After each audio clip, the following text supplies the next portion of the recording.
আমরা কিছুই করতে পারিনি আল্লাহ, রমজান মাসে আমরা কিছুই করতে পারি নাই। আমাদের মতো গুনাহগারকে আল্লাহ তুমি সেই কাতারে শামিল করো। পুরো রমজানে আমরা আমাদের গাজার ভাইদের জন্য কিছুই করতে পারি নাই, একটা টাকা সাদাকা পাঠাতে পারি নাই, ওদেরকে এক বেলার খাবার দিতে পারি নাই।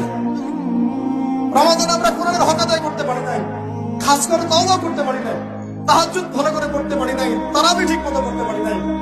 রোজা রেখেছি কতটা রোজা রাখার মতো, আল্লাহ যেভাবে তোমার নবী সাহাবীরা আমল করেছিলেন এরকম আমল আমরা করতে পারি নাই।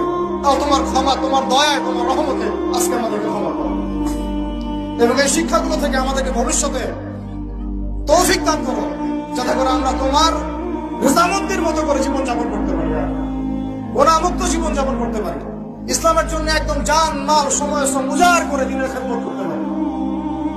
দিন ইসলামকে আল্লাহ পাকের জমিনে আমরা দুর্বল থাকি